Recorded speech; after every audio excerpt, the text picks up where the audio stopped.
آپ جانتے ہیں کہ اللہ کے رسول صلی اللہ علیہ وآلہ وسلم کی جس وقت ولادت ہوئی تو 7 دن تک اپنی والدہ حضرت آمینہ سلام اللہ علیہ کا دودھ پیا۔ 8ویں دن یہ اعزاز دشمن اسلام ابو لہب کی کنیز سویبہ کو حاصل ہوا۔ اس نے حضور علیہ السلام کو دودھ بھی پلایا اور دیکھ بھال بھی کی۔ یہ چند دن کا دودھ تھا، یہ چند دن کی دیکھ بھال تھی، لیکن میرے آقا نے سویبہ کے اس احسان کو پوری زندگی یاد رکھا۔ مکے میں تھے تو میری ماں کہہ کے پکارا کرتے۔ مدنی دور آیا تو یہاں مدینے سے ان کے لیے کپڑے بھی بھجوایا کرتے اور رقم کا بھی بندوبست کیا کرتے۔ یہ ہے شریعت، یہ ہے سیرت جو حضور لے کر آئے۔ میرے حضور تشریف فرما تھے، دور سے ایک بوڑھی خاتون کو اپنی طرف آتے دیکھا۔ آقا کریم علیہ السلام کی نظر پڑی تو میرے حضور اٹھ کھڑے ہوئے، میری ماں پکارتے ہوئے اور دوڑ لگاتے ہوئے ان کے قریب پہنچے۔ پھر کندھوں سے وہ چادر اتار کر نیچے زمین پر بچھا دی جسے میں اور آپ کائنات کا قیمتی اثاثہ سمجھتے ہیں۔ اپنی والدہ کو اس چادر کے اوپر بٹھایا، کان لگا کر گھنٹوں ان کی باتیں سنی، اور جب وہ بوڑھی خاتون خود اٹھ کر واپس جانے لگی تو کسی نے راوی سے پوچھ لیا، یہ آنے والی خوش قسمت خاتون کون تھی کہ محبوب علیہ السلام نے کندھوں کی چادر ان کے قدموں کے نیچے بچھا دی؟ تو بتانے والے نے بتایا کہ تمہیں نہیں پتا، یہی تو حضور علیہ السلام کی رضائی والدہ حضرت حلیمہ سعدیہ سلام اللہ علیہ تھی۔ سگی ماں تو سگی ماں ہوتی ہے، میرے حضور علیہ السلام نے تو دودھ پلانے والی ماں کو بھی اتنی عزتیں عطا کی ہیں۔ ماں باپ کیا ہوتے ہیں یہ زمانے کو میرے حضور علیہ السلام نے آ کر بتلایا۔ آقا کریم علیہ السلام ایک دن صحابہ کو نماز پڑھانے آئے، تاحد نگاہ صحابہ نے اٹھ کر حضور کا استقبال کیا۔ محبتوں برا یہ ہجوم دیکھا تو چھم چھم آنکھوں سے آنسو برسنے لگے۔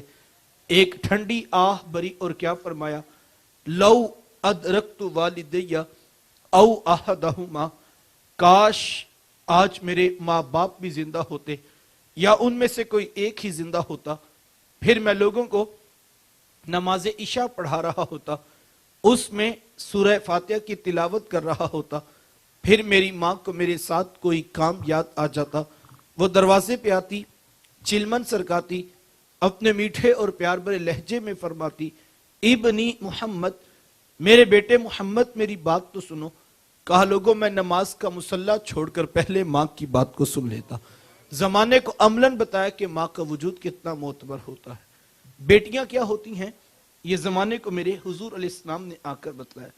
آقا کریم علیہ السلام کی آمد سے قبل آپ تاریخ عرب اٹھائیں، جب کسی کے ہاں بیٹی پیدا ہوتی تو شرم سے اس کا منہ کالا ہو جاتا۔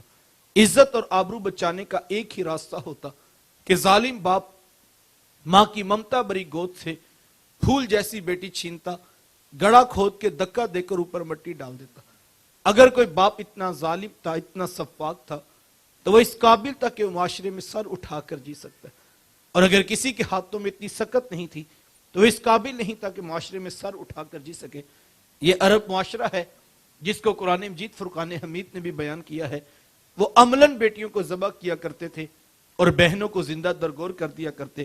جس دور میں بیٹی ذبح کی جا رہی تھی، جس دور میں بہن زندہ درگور کر دی جاتی، میرے حضور اس دور میں کلمہ حق بلند کیا، اور حضور کیا فرمایا، لوگوں سن لو، فاطمہ تو بضعۃ منی، میری فاطمہ تو میرے جگر کا بھی ٹکڑا ہے۔ یہ کلمہ محبت بھی ہے، یہ کلمہ جہاد بھی ہے۔ آج میں اور آپ اپنی بیٹی یا بہن کے لیے کوئی پیار بری بات کہیں تو یہ بہت بڑی بات نہیں ہے۔ آج اس معاشرے میں بیٹی کی عزت، آج اس معاشرے میں بہن کا وقار ہے۔ یوں ہی تو نہیں بوڑھا باپ جھکی ہوئی کمر پہ بوریاں لات لات کی مزدوری کر رہا ہے کہ میں نے اپنی بیٹی کو عزت کے ساتھ رخصت کرنا ہے۔ جوان سال بائی فیکٹری میں اوور ٹائم لگا رہے ہیں کہ ہم نے بہنوں کو عزت کے ساتھ بیانا ہے۔ یار یہ باپ تو ذبح کرتا تھا، یہ بھائی تو زندہ درگور کر دیتا تھا، ان کے سینے میں اتنا کوٹ کوٹ کر پیار کس نے بھر دیا؟ جواب ایک ہی ملے گا، یہ فیض ہے آمینہ کے لال کا، یہ فیض ہے میلاد والے آقا کا، جنہوں نے کٹتی بیٹیوں کو عزت اور ذبح ہوتی ہوئی بہنوں کو زندگی کی بہاریں عطا فرمائی ہیں۔ میرے حضور علیہ السلام ایک دن گھر تشریف لائے تو ام المومنین حضرت عائشہ صدیقہ رضی اللہ تعالی عنہا عرض کرتی ہیں کہ حضور آج بڑا عجیب واقعہ ہوا. حضور میں عائشہ آج کیا ہوا؟ عرض کی حضور ایک حبشیہ نیات عورت آئی اور اس نے آ کر دروازے پر صدا لگائی. میں نے گھر میں تلاش کیا تو مجھے صرف ایک کھجور ملی اور میں اس کو وہی صدقہ کر دی. حضور اس نے اس کھجور کے 2 ٹکڑے کیے, ایک دائیں جانب والی بیٹی کو کھلا دیا اور ایک بائیں جانب والی بیٹی کو کھلا دیا. حضور ماں خود بھوکی تھی, اس کا بھی پیٹ کمر سے لگا ہوا تھا, لیکن اس نے خود کچھ نہیں کھایا اور سب کچھ اپنی بیٹیوں کو ہی کھلا دیا. یہ کہتے کہتے ام المومنین آپ دیدہ ہو گئی, آنکھوں میں آنسو آ گئے. تو حضور میں سنو عائشہ, اگر کل قیامت کے دن ان بچیوں کی ماں کو جہنم میں جانے کا حکم ہو گیا تو یہ بیٹیاں درمیان میں آڑ بن کے کھڑی ہو جائیں گی کہ مالک ہم تو اپنی ماں کو جہنم میں نہیں جانے دیں گی, اللہ ان بچیوں کی سفارش قبول کر کے ان کی ماں کو جنت کی راحت عطا کر دے گا. کہاں بیٹیاں باعث شرم و ننگوار سمجھی جاتی تھی اور کہاں بیٹیاں ہی دخول جنت کا بھی سبب قرار پائیں.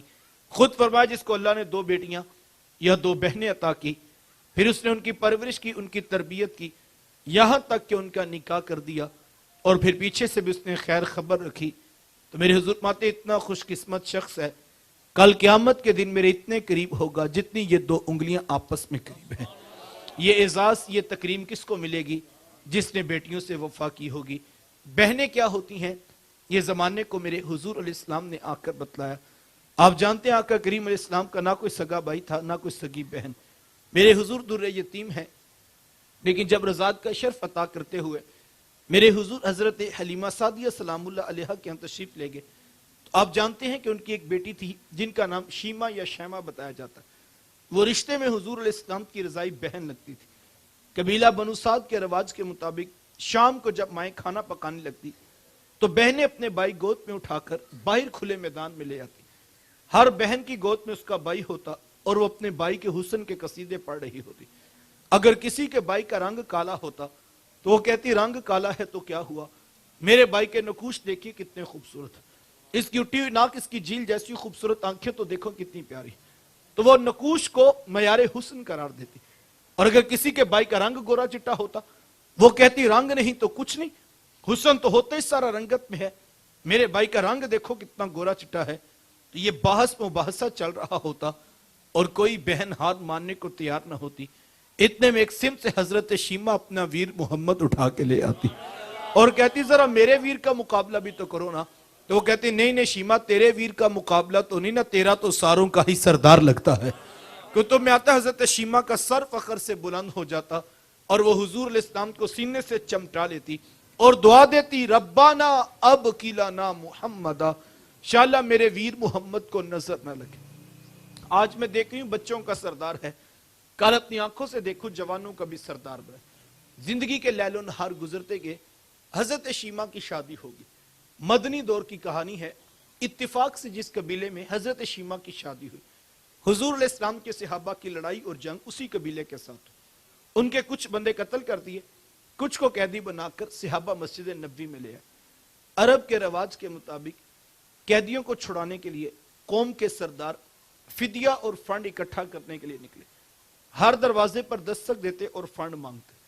چلتے چلتے حضرت شیما کے دروازے پر پہنچ گئے. دستک دی تو پوچھا کون؟ کہا قبیلے کے سردار ہیں, فنڈ اکٹھا کر رہے ہیں, تم بھی اپنا حصہ ڈالو. پوچھا یہ فنڈ کس لیے اکٹھا ہو رہا ہے, یہ رقم کیوں جمع کی جا رہی؟ تو کہا کہ مدینے میں ایک شخص ہے, ادعائے نبوت رکھتا ہے, اس نے ہمارے لوگ پکڑے, ہم نے اپنے قیدی چھڑانے. تو پوچھا اس کا نام کیا ہے؟ کسی کی زبان سے بے ساختہ نکلا محمد صلی اللہ علیہ وسلم. ایک عرصے کے بعد حضور علیہ السلام کا نام سنا تو آنکھوں میں آنسو آ گئے. کہا اس نے تمہارے بندے پکڑے؟ کہا ہاں اس نے ہمارے لوگ پکڑے. کہا پھر فنڈ اکٹھا کرنا چھوڑو, صرف مجھے ساتھ لے چلو. کہا تم کیا کرو؟ کہا تمہارے قیدی چھڑا کے لاؤں. کہا تم اسے جانتی ہو؟ کہا ہاں ہاں, تمہیں نہیں پتا, وہ میرے بچپن کے ویر اور بھائی لگتے, میں تمہارے قیدی چھڑا کے لاؤں. حضرت شیما قبیلے کے سرداروں کو ساتھ لیا اور حضور علیہ السلام کے خیمہ نوری کی طرف سفر شروع کیا. یہ وہ وقت جب ادب کی آیات نازل ہو چکی تھی, خبردار میرے رسول کی آواز سے آواز بھی اونچی نہ کرنا ورنہ زندگی کی ساری کمائی غارت کر کے رکھ دو. صحابہ ننگی تلواروں سے در حبیب پہ پہرا دے رہے تھے. حضرت شیما اس خیال سے کہ میں اپنے بھائی کو ملنے جا رہی ہوں, جب آگے بڑھنا چاہا تو پہرے داروں نے تلواریں سونپ دی.